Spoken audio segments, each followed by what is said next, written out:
Salut à tous, bonjour mes chers étudiants, troisième année de collège Biof. Bienvenue dans cette nouvelle capsule dans laquelle on va tous ensemble traiter un exercice d'application concernant notre leçon les rations alimentaires. Donc je vais vous lire l'exercice. Le menu d'un adolescent est composé des matières suivantes. 150 g d'huile, 50 g de beurre, 150 g de tomates, 100 g de riz blanc, 400 g de pain, 200 g d'orange, 250 g de sardines, 100 g de yaourt. La première question, qu'est-ce qu'il nous demande? Il nous demande de calculer l'énergie calorifique en kilojoules déduite de chaque aliment consommé. On doit calculer l'énergie calorifique, noter l'unité en kilojoules et ils nous ont donné les données suivantes. Sachant que 100 g d'huile libère, donc chaque aliment, ils nous ont donné combien il libère d'énergie. À titre d'exemple, 100 g de tomates, il libère 85 kJ. Par exemple, 100 g d'orange, il libère 170 kJ. Donc, qu'est-ce qu'on va faire, mes chers étudiants, pour calculer l'énergie calorifique en kilojoules? Donc, déduite de chaque aliment, on va faire quoi? On va faire la règle de 3 en utilisant les données qu'ils nous ont données ici. Comment on va rédiger? Donc, sur notre papier de brouillon, on va noter qu'on a 100 g d'huile. Il libère combien? Il libère cette quantité de kilojoules. Combien l'adolescent il a consommé d'huile? Il a consommé 150 g. Puis, on va multiplier, on va diviser, on va faire la règle de 3. Je vais vous montrer tout à l'heure. Donc, comme vous voyez, mes chers étudiants, on a 100 g d'huile libère 3762 kJ. Combien il a consommé l'adolescent d'huile? Il a consommé 150 g d'huile. Donc, voilà comment je vais procéder. Je vais vous montrer. Attendez un petit peu. Donc, voilà. 100 g, ça libère 3762 kJ. Combien il a consommé l'adolescent? Il a consommé 150 g. Combien il va libérer? C'est la règle de 3. Donc, je cherche X1 sera égal à 150 g fois 3762 kJ divisé par 100. Je vais obtenir la valeur suivante, c'est-à-dire 5643 kJ. Donc, ça, c'est comme un exemple. Un autre exemple, par exemple, le pain. Donc, combien il libère le pain? Essayons de regarder le pain. Donc, comme vous voyez, 100 g de pain, il libère 131,6 kJ. Et l'adolescent, combien il a consommé de pain? Vous voyez avec moi, il a consommé 400 g de pain. De la même manière, mes chers étudiants, la règle de 3. Regardez. Donc voilà, non, ça c'est le sardine. Le pain, on a 100 g de pain, libère 1031,6 kJ. Et la consommer 400 g, ça libère combien? La règle de 3, ça va me donner 4000. Voilà, ça va me donner cette valeur-là, X2. Je vais rajouter un autre exemple pour ceux qui n'ont pas encore compris. Un autre exemple que je peux prendre avec vous, c'est les sardines. Sachant que 100 g de sardines, ça libère 530 kJ. Combien il a consommé cet adolescent de sardines? Il a consommé 250 g de sardines. Je vais appliquer la règle de 3, comme vous voyez. Attendez, les sardines, on a 100 g, ça libère cette valeur-là. 250 g que l'adolescent a consommé, ça libère combien? Je vais trouver qu'il libère 1325 kJ. Donc, mes chers étudiants de troisième année de collège, on va appliquer la règle de 3 pour tout ça, pour l'huile, pour le beurre, tomate, riz blanc, pain, orange, sardines, yaourt, en se basant sur les données ici. Après avoir calculé l'énergie calorifique issue de chaque aliment où il a mangé l'adolescent. Et voilà, mes chers étudiants, voilà les résultats. selon la stratégie, selon la méthode que je vous ai expliquée. L'énergie calorifique en kilojoules, n'oubliez pas l'unité kilojoule déduite de chaque aliment consommé.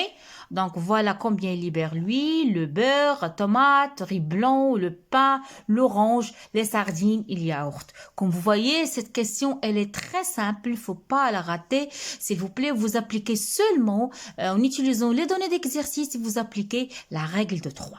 Donc, j'espère que cette question, elle est bien claire pour vous. On passe à une autre question. La deuxième question. Calculez l'énergie calorifique issue de cette ration alimentaire en kilojoules. Donc, cette ration alimentaire, on va savoir combien il libère d'énergie calorifique. Sachant qu'ils nous ont donné les données, le total des glucides, c'est-à-dire la somme des glucides du menu que l'adolescent a consommé, il a consommé 307 grammes de glucides. Il a consommé 98 grammes de protéines. Et celui des lipides, il a consommé 85, comme vous voyez, un petit peu, 85,25 grammes de lipides. Donc, qu'est-ce que vous allez faire? Toujours, la solution, c'est la règle de 3. Si vous voyez avec moi, donc l'énergie calorifique de cette ration alimentaire, on commence par les protéines ou bien les protides. Vous le savez déjà que les protéines, 1 gramme de protéines, ça libère combien d'énergie? Ça libère 17 kilojoules. Et notre adolescent, il a consommé en total 98 grammes de protéines. Donc, la règle de 3, on cherche l'énergie des protéines. Il sera égal à combien? À 98 fois 17 divisé par 1, on va obtenir la somme suivante. De la même manière, pour calculer l'énergie dégagée des lipides, vous savez déjà, vous devez connaître ça, que 1 gramme de lipides, ça libère 38 kilojoules.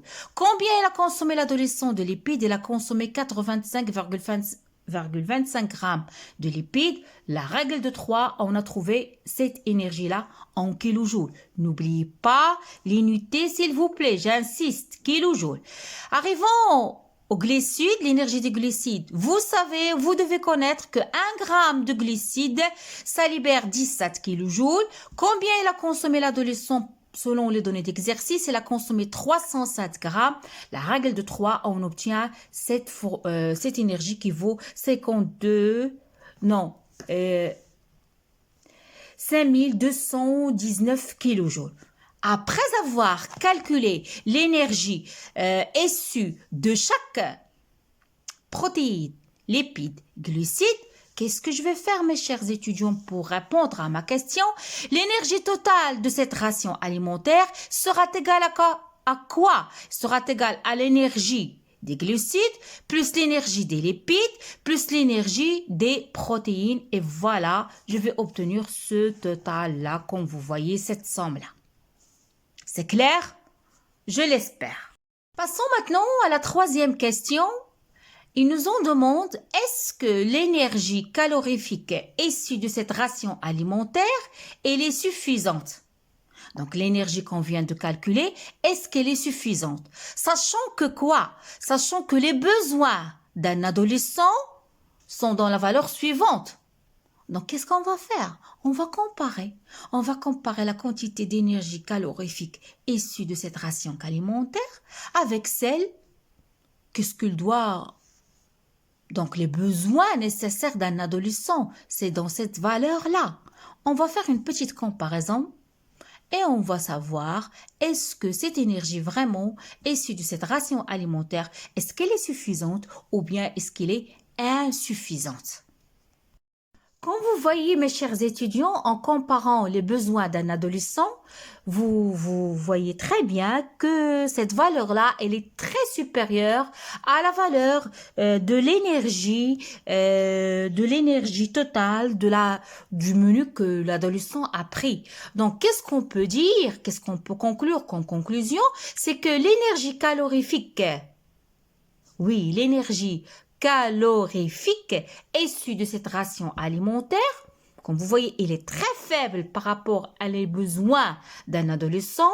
Cette énergie calorifique issue de cette ration alimentaire, elle est insuffisante et n'est pas suffisante pour subvenir aux besoins d'adolescents.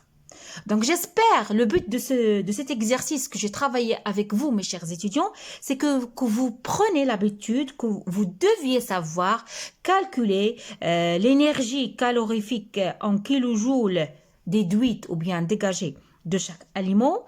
Aussi, vous devez connaître comment calculer l'énergie totale consommée à partir d'une ration alimentaire et aussi de la comparer avec les besoins d'un adolescent.